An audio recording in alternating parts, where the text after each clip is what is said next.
kelompok A di sini. Yang NaCl mana, Dek? Ini kan 5 artinya apa? Oh, menit ke-5. Oke. Ini yang berwarna hijau itu yang NaCl. Oke, yang NaCl berwarna hijau. Yang warna biru,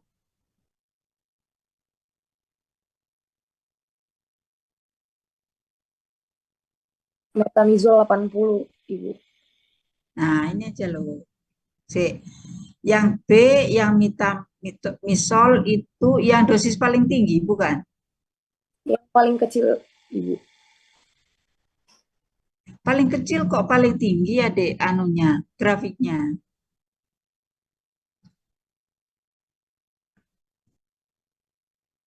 Kalau yang kuning ini, kuning.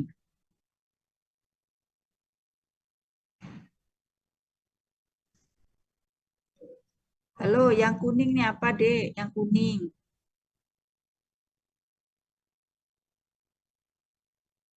Oh, sebentar. Ini dosis yang NaCl yang hijau. Oke ya. Terus yang biru, Yang biru metamizol 80 vitamin. miligram. Terus yang kuning, metamisol juga. Iya, Ibu. Metamizol 160 miligram. Yang orange berarti asam asetat gitu, Kak. Untuk yang asam asetat itu disuntik ke semuanya, semua kelompok dengan dosis Oh, yang bedanya di metamizol dan NaCl-nya. beda bisol. Ah, harusnya si kelas A mana kelas A? Tidak dikelompokkan Kak di sini? Enggak. Oh ya, yang hijau sebentar. Kelas A itu yang NaCl kan, Dek? Nah, mestinya mestinya dia itu geliatnya paling besar. Oke. Nah, kenapa di sini kelompok harusnya geliatnya paling besar? Kenapa paling besar berarti sudah cukup signifikan ya, hasilnya bagus ya. Ternyata ya, ternyata bagus lumayan. Terus kemudian kelas B, kelas B itu metamizol. Nah, ini pada 25, berarti kalau jumlahnya mana? Coba ditunjukkan jumlahnya. Bukti kok bingung lihat datanya. Jumlahnya gimana? Nah, Visual ini aja atas. wis. Oke, diajar. Nah, baik kelas kelas A dulu aja di kelas A. Oke. Nah, di sini kamu bisa lihat ya, oh sudah bagus ya memang data. Oh, berarti hari Senin emang bagus, tapi hari Selasa Selasa Rabu Kamis itu nggak ada geliatnya. Hmm, oke oke oke ya. Jadi di sini 124, 118, 101 dan 146. Baik. Saya tanyakan yang 101 A3. Kenapa kok tidak sebesar dari kelompok 4 atau kelompok 1? Oke, kenapa, Dek? Yang kelompok 3?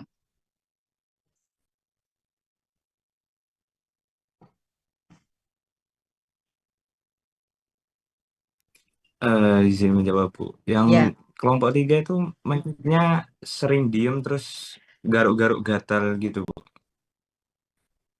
apakah Terus kalau kamu stimulus? Tidak dikasih stimulus, Kak, Dek? Enggak. eh, sudah dikasih stimulus terus, tapi lebih banyak mencitnya diem terus gatal, terus waktu ngeliat itu lama biasanya, Bu. Oh, geliatnya lama. Apakah Ya, jadi kamu gak ukur geliatnya, Dek?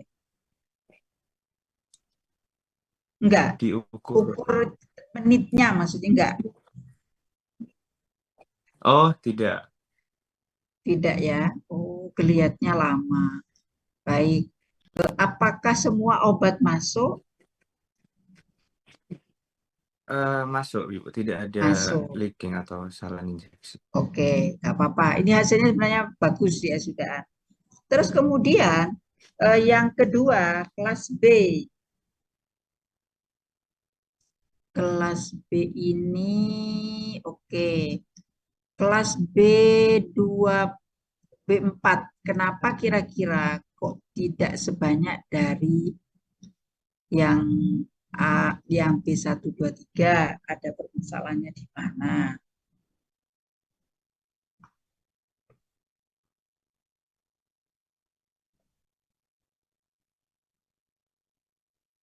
Jadi untuk kelompok 4B ini Bu, asam asetatnya waktu itu bocor, leaking, dan lumayan banyak. Jadi kelihatannya juga nggak banyak. Apakah setelah keluar asam astatnya kamu tambahkan atau dibiarin aja? Waktu itu kita biarin aja. Oke, nggak apa-apa. Jadi Iya. nanti barangkali eh, pembahasannya itu karena hal tersebut, jadi ya. Tapi Iya, ini sudah cukup lumayan bagus hasilnya. baik Ibu. Oke. Terus kemudian kelompok C. Nah, kelompok C dengan dosis metamisol yang agak tinggi yaitu 160 mg per kilogram berat badan. Yang nomor CCD. Coba B dulu baru geser ke C. B dulu baru geser ke C. B stop. 40,37. Yang C, C, C itu, wah ada C2 ini. C2 itu kok masih banyak geliatnya. Mungkin ada permasalahan.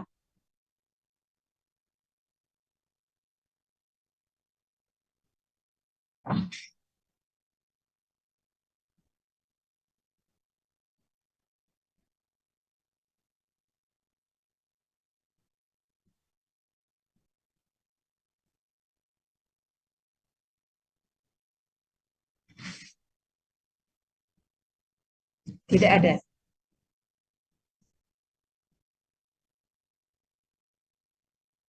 Oh ya.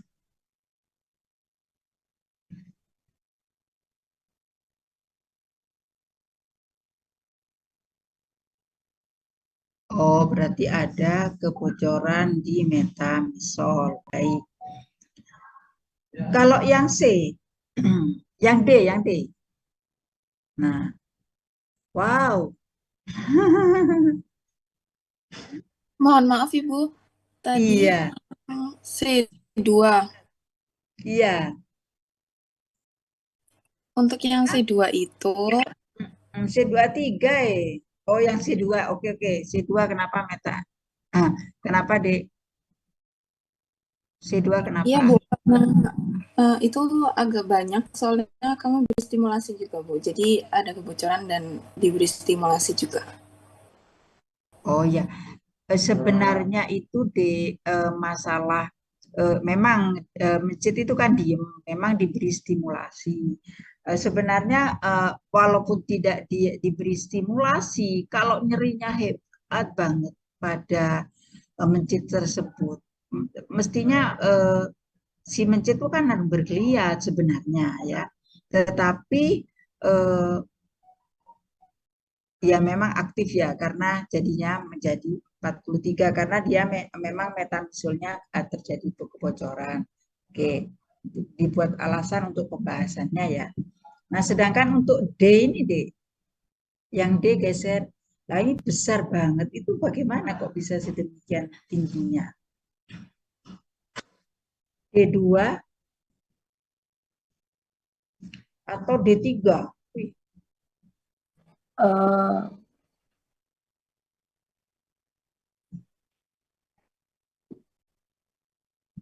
betul itu menggeliat, Esther. Memanjangkan tubuhnya, betul kah? Eh, Mungkin izin jawab Bu Iya apa untuk enggak yang apa-apa. ya sebenarnya kita udah lihat udah pengamatan pergerakan dari mencitnya memang itu termasuk menggeliat, Bu, sesuai yang ada di buku panduan. Kayak ekstensi kaki, terus ya pokoknya begitu. Tapi memang untuk beberapa kelompok ada yang dosis asam asetat itu kebanyakan karena salah kalkulasi di awalnya. Maaf, kok bisa kebesaran itu kira-kira kenapa, Dek? Eh, jadi kalau misalnya dari kelompokku sendiri, awalnya itu kan kita di buku panduannya itu dikasih tahu kalau misalnya asam asetatnya itu 1%, Bu. Tapi ternyata Oh, yang disediaan di laboratorium itu waktu itu 0,75% kalau nggak salah asam asetatnya. oh Jadi kita gitu. kira, jadi kita kira itu asam asetat yang 0,75% ini perlu dinaikin jadi yang 1% gitu dosisnya, makanya jumlah volume asam asetat yang kita kasih saat kalkulasi itu lebih banyak. Oh gitu. Memang sebelumnya memang tidak diumumkan, Kadek, kalau memang persediaan asam asetat yang ada sekian persen itu nggak dijelaskan. Sebenarnya Bukannya di kemarin, awal, ya sebenarnya di awalnya udah dikasih tahu kalau misalnya yang tersedia di lab itu 0,75%, tapi kita eh, nggak tahu kalau misalnya di apa dibiarkan aja 0,75% gitu. Kita kira perlu dinaikin jadi 1%. Jadi makanya nambah oh volumenya. gitu. Ya, baik, nggak apa-apa. Nah, tetapi kan kalau misalnya pada mencit D atau pada mencit C itu kan geliatnya jauh lebih banyak. Hmm. Walaupun mungkin memang dosisnya banyak, tapi kan harusnya ada hambatan dari nyeri itu, yaitu golongan NSAID. Tapi masih geliatnya banyak, nyeri banget ya barangkali ya. Ini dosis metamisolnya itu 320 miligram loh, Dek, per kilogram berat badan.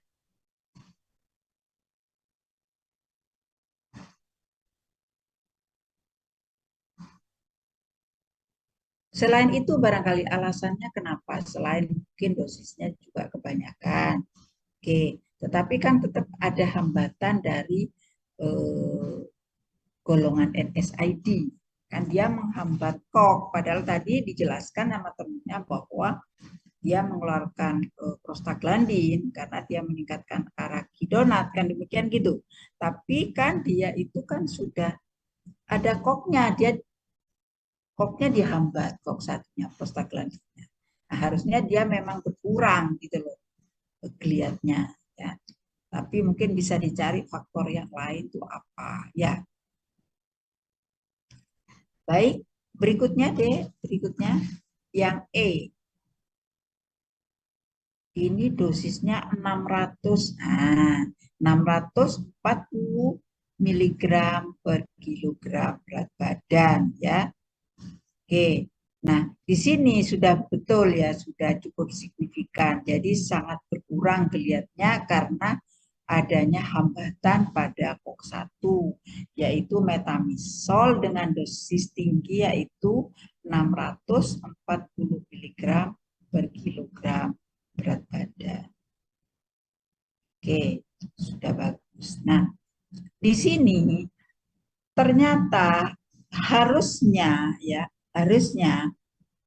geliat atau nyeri itu bisa timbul sekitar 15 menit. Tapi adik-adik tuh 5 menit pertama sudah lumayan bagus. Oke, sekarang yang dengan NaCl coba. Digeser D di A grafiknya. Di A.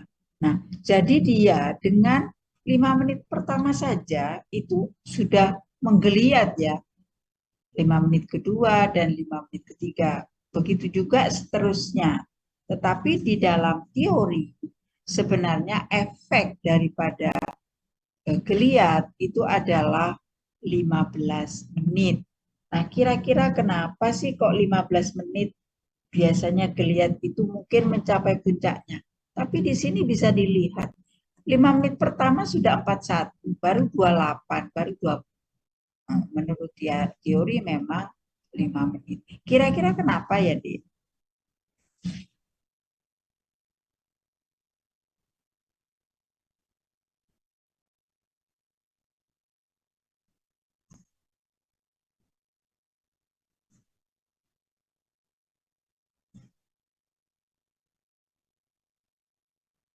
Kenapa kira-kira kok 15 menit?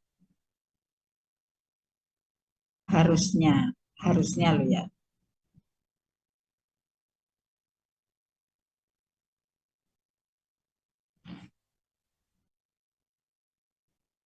Karena pada waktu tersebut efek mencapai maksimal.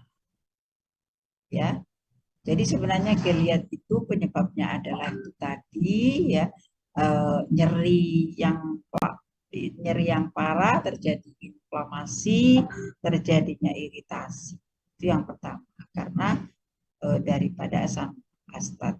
Kemudian karena pH asam, pH sangat asam itu juga memperparah kondisi geliatnya, kondisi kerusakan daripada rongga peritoneal. Ya. Terus kemudian sekarang kalau metamisol, mekanismenya seperti apa metamisol?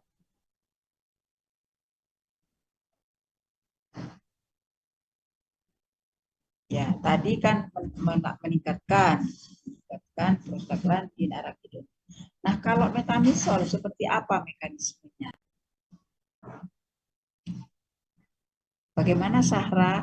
Saya jelaskan nggak kenapa metamisol bisa menghambat adanya nyeri yang terbentuk menjadi geliat di sini.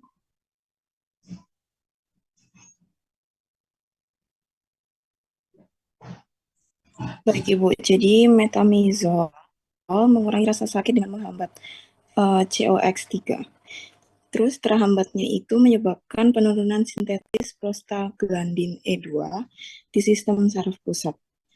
Akibatnya, sensitivitas nosiseptor terhadap mediator nyeri berkurang dan efek analgesik tercapai.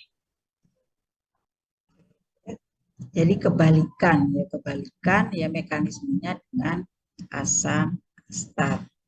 Ya, karena dia memang menghambat KOK secara reversibel, ya, sehingga perubahan arakidonat menjadi prostaglandin dapat dihambat, ya, sehingga dia mempunyai efek tadi ya, mengurangi nyeri, mengurangi iritasi. Ya.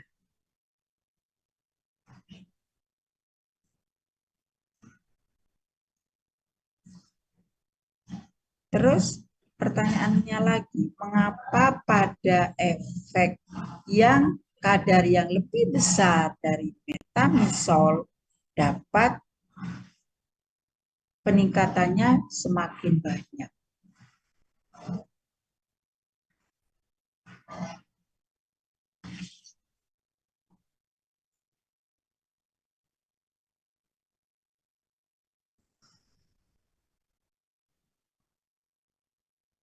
Gimana? Berarti ya memang jelas ya, dengan semakin kadar yang semakin tinggi, maka memang efek hambatannya memang semakin banyak. Jadi harusnya memang hambatannya juga semakin banyak dan geliatnya pun dapat berkurang ya. Kemudian ED 50 metamisol, apa sih artinya ED? ED 50 metamisol. Artinya apa?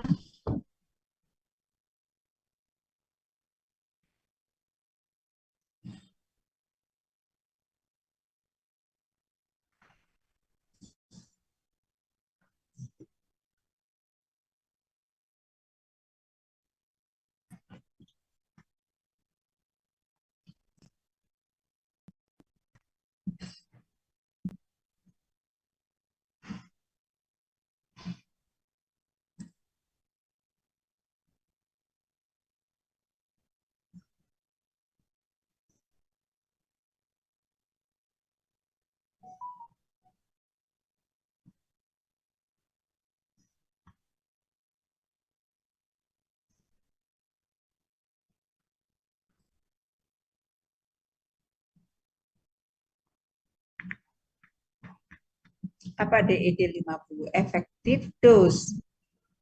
Efektif dos 50 metamisol. Artinya apa, Dek? Dosis Dosis obat obat yang dibutuhkan digunakan. untuk menimbulkan hambatan nyeri sebesar 50%, Bu. Betul, ya. Jadi dosis yang dibutuhkan ya untuk mendapatkan efek nyeri sebesar 50%. Sehingga bisa dibuat dengan persamaan regresi ya. Kalau gambar dibuat ditarik 50 dosisnya, turunkan ke bawah. Berapa dosisnya? Oke, baru di antilog. Oke. Yaitu adalah efek analgesik. Monggo bisa didiskusikan hasil adik-adik, barangkali ada permasalahan pada saat adik-adik melakukan praktikum tersebut.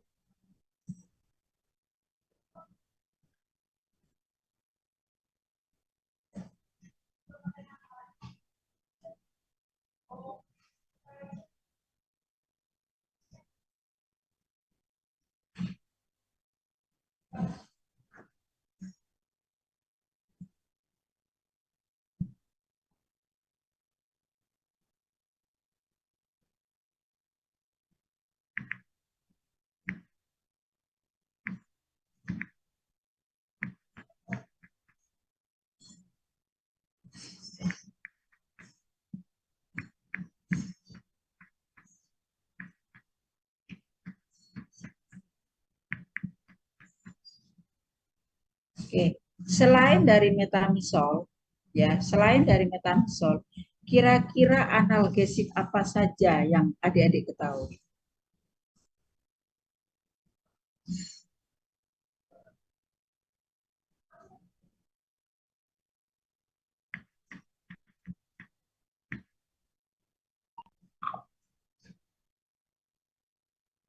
Kenapa kok ini sekarang kok ini memakai metamisol, ya? Biasanya kalau di klinik atau rumah sakit untuk anti nyeri biasanya memang memakai metamisol. Nah, contoh dari metamisol yang lain tuh kira-kira apa saja? Contoh obat nyeri selain metamizol kali, Bu. Ya, Paracetamol juga bisa. ya, boleh. Terus kemudian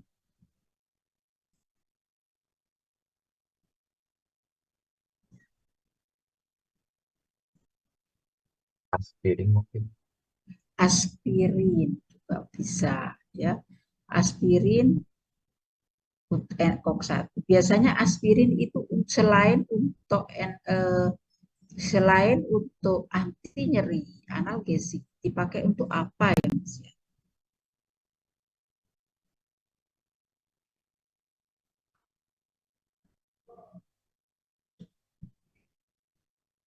Antiplatelet. Antiplatelet. Apakah sama dosis yang diberikan untuk antiplatelet dan analgesik?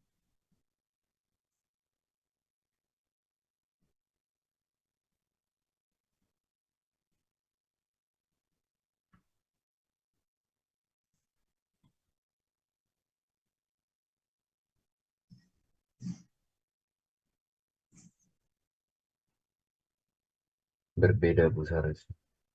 Harusnya berbeda. Baik. Dosisnya kalau untuk antiplatelet antara berapa sampai berapa, Dik? 1 sampai 10 biasanya. 1 sampai 10 saja miligram. Tuh, kalau analgesik berapa? Analgesik mungkin sekitar 500 sampai 100. 500. Kalau analgesik ya 500 biasanya ya. Tetapi kalau antiplatelet menurut 1 sampai 10 efektif kah? Mungkin 75 sampai 100 miligram, Ibu. Miligram ya. Jadi ada range-nya biasanya untuk antiplatelet. Yang banyak itu memang 80, 100 dan lebih dari 100 ya, tetapi tidak sampai 500 miligram ya. Itu adalah NSAID. Nah, tadi ada astosal, ada paracetamol, ada metamisol. Kira-kira ada apa lagi? Ibuprofen, Bu. Ibuprofen. Ya, terus apa lagi? Sambil mengingat pelajaran yang sebelumnya. Ibuprofen, kalau Bapak Profen bukan ya, Dik ya. Hanya ibunya saja. Oke, yang lain?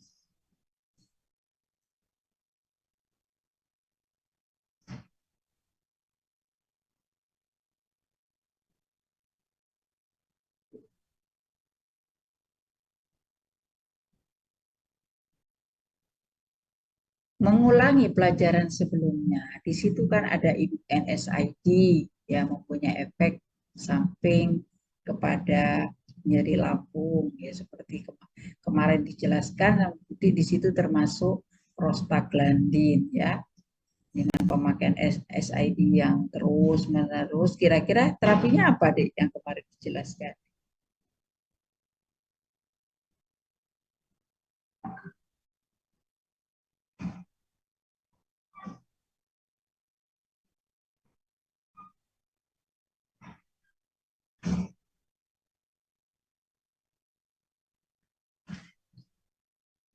Lupa ya, analog prostaglandin ya.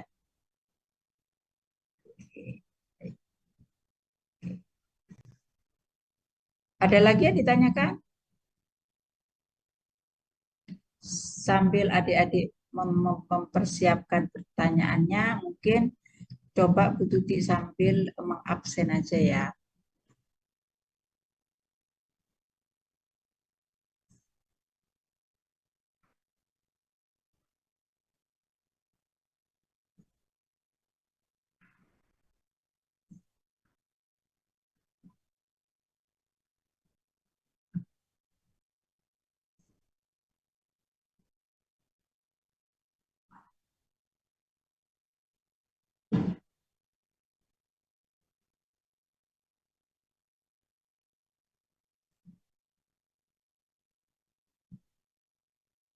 Ibu, saya mau bertanya. Ya boleh. Di kelompok A4 kan kemarin NaCl-nya sempat bocor, Bu. Apa mungkin ini jumlah geliat yang kita dapat itu lebih banyak yang dari yang seharusnya karena dia NaCl-nya bocor? Ya.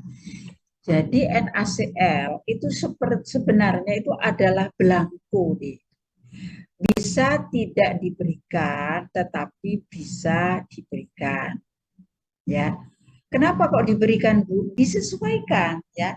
Kalau kita mau analisa suatu obat, misalnya obat itu dikasih NSAID sebelumnya seperti yang kemarin adik-adik lakukan. Jadi kemudian setelah beberapa menit, misalnya 5 menit atau 10 menit baru dimasukkan asam astat. Nah, kalau dia tidak ada obat yang diberikan, maka dimasukkanlah NaCl. NaCl itu sebagai belangko ya. Jadi kalau penelitian memang harus disamakan, disesuaikan.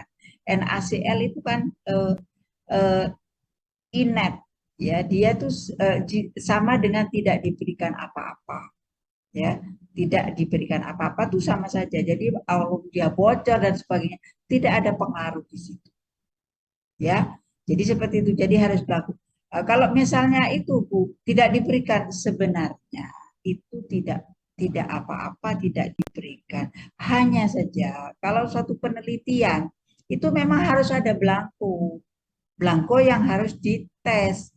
Misalnya kita itu mau apa penelitian tentang apa, misalnya kita mau menganalisa efek daripada obat kanker misalnya ya, coba dilakukan ke masjid ya. Memang belangko itu harus apa? Harus obat-obat itu tidak diberikan anti kanker dulu. Kalau yang pencit nomor 2, pencit nomor 3, pencit nomor 4 dibuat kanker dulu Ya, ada mencit satu yang sebagai belangko yang tidak dibuat kanker. Nah, yang kedua disuntik sesuatu yang dia menyebabkan kanker. Nah, ada mencit 2, mencit 3, mencit 4, mencit 5. Nah, baru kemudian dikasih terapi. Terapinya dengan dosis beda-beda, semakin lama semakin besar.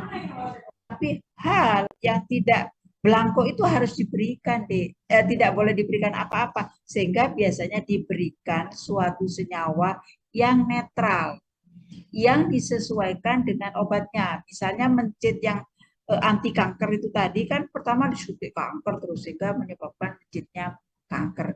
Nah, suntik kanker itu kan ada medianya, disuntikkan dalam NaCl, dalam air. Ya mencit yang belangko itu harus disuntikkan medianya NaCl atau air. Itu untuk membandingkan bagaimana sih jika orang yang tidak kanker diberikan obat ini.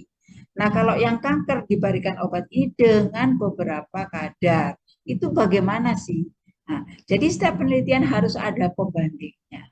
Ya. Jangan-jangan nanti misalnya tidak diberikan apa-apa timbul kan nggak bisa. Jadi NaCl di sini adalah sebagai belangko, ya belangko perbandingan saja. Ya, seperti kemarin perbandingan kalau tidak diberi apa-apa sama dengan diberi NaCl, sedangkan yang lain diberi metamizol. Sehingga dengan kebocoran dan lain sebagainya sebenarnya itu tidak ada pengaruh terhadap anti nyeri karena NaCl sifatnya netral, isotonis gitu. Baik, Ibu, terima kasih. Oke, sama-sama.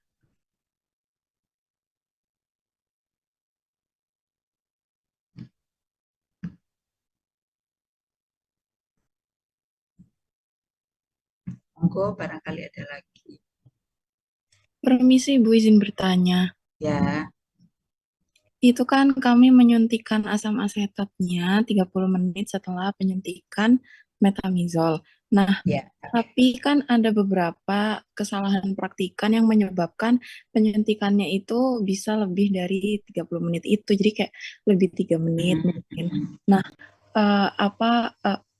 apakah itu bisa mempengaruhi hasil atau kenapa harus kayak 30 menit gitu, Bu? Ya, sebenarnya pengaruh yang signifikan mungkin juga tidak ya. Kenapa sekian menit? Kenapa sekian menit ya? Tadi kan sudah dijelaskan bahwa efek geliat itu adalah 15 menit. Jadi, tapi untuk metamisolnya ya, tapi kalau untuk masalah sekarang dilihat saja metamisol itu mengapa diberikan sekian menit. Jadi jangan sampai metamisolnya itu kan pada fase absorpsi C-max baru diberikan eh, asam astat. Nah, kalau dia kurang dari C-max sudah C-max terus turun, ekspresinya lama baru dikasih asam astat. Ya pastinya dia kan sudah berkurang di dalam darah. Sehingga akibatnya apa? Akibatnya dosisnya jadi berkurang. Makanya dengan diberikan asam astat, dia mungkin lebih aktif karena kan sebenarnya dosis di dalam darahnya dia berkurang. Jadi untuk waktu itu memang berpengaruh juga, tetapi kalau dia kelebihan, kekurangannya hanya beberapa menit saja, barangkali tidak banyak terpengaruh. Ya, tapi kalau terlalu lama menitnya, misalnya saya 50 menit Bu baru saya injekan astat uh, asam astatnya. Ya pastinya dia kelihatannya lebih banyak karena kan ada penurunan, ada eliminasi dari metamisolnya.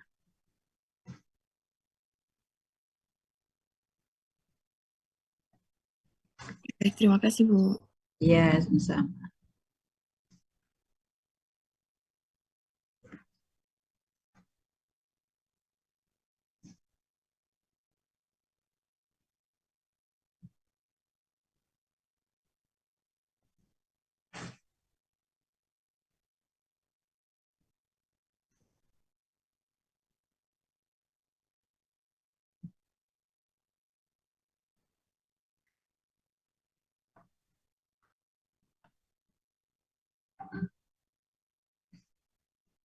Oh, sudah di absen semua itu, sudah masuk semua. Oke, sudah di absen semua. Monggo yang lain. Ibu, saya mau bertanya lagi. Ini kenapa ya Bu metamizolnya diinjeksi lebih dulu daripada asam asetatnya? Ya, sebenarnya kalau dalam penelitian preklinik ya memang biasanya ya kalau dalam klinik kan harusnya kalau nyeri baru diobati, ya kan? Tetapi pada penelitian preklinik biasanya memang yang efeknya itu yang diberikan lebih terdahulu. Itu memang ada. Nah, kenapa demikian? Ya, saya kurang jelas. Tapi setiap kali penelitian preklinik, mesti efek yang itu diberikan yang terlebih dahulu. Eh, jadi kayak apa ya kemarin? Kayak misalnya terapi-terapi stres, misalnya. Terapi-terapi stres sih biasanya kan dia stres baru diterapi. Misalnya dengan terapi musik ya. Jadi penelitian preklinik itu macam-macam di tempat kami itu ada terapi musik, ada terapi-terapi apa istilahnya bacaan-bacaan Al-Quran itu ada. Tetapi terapinya itu diberikan terlebih dahulu musiknya ya baru dibuat stres. Makanya memang merupakan pertanyaan kenapa harus stresnya dulu baru diterapi itu tidak biasanya sebelum sebelum adanya stres sudah ada terapi sehingga eh, mekanisme di dalam tubuh itu sudah disiapkan untuk eh, pencegahan seperti itu. Saya kurang tahu mungkin pada saat kuliah dengan Pak Mahar ya ahlinya atau Pak Jun coba dijelaskan mengapa harus metamisol yang kenapa kok nggak nyeri dulu baru diobati kenapa kok dibalik gitu aja itu biasanya kalau penelitian preklinik itu seperti itu ya monggo nanti bisa ditanyakan Izin kepada Bu Tuti, boleh menambahkan Bu monggo. Tuti? Oh nggih monggo Pak Kris. Ya. Ya, jadi betul ya. Ini pertanyaan yang bagus sebenarnya. Yang dijelaskan Bu Tuti tadi benar sekali. Sebenarnya prinsip dasar terapi itu memang disease-nya harus ada dulu. Jadi penyakitnya dulu, baru terapinya diberikan. Seperti halnya ketika kita di apa namanya di ranah clinical ya.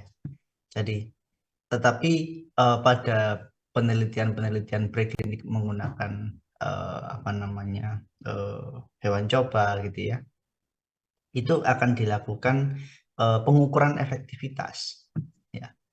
Jadi bukan untuk menterapi, bukan untuk menyembuhkan si hewan coba, tetapi penelitian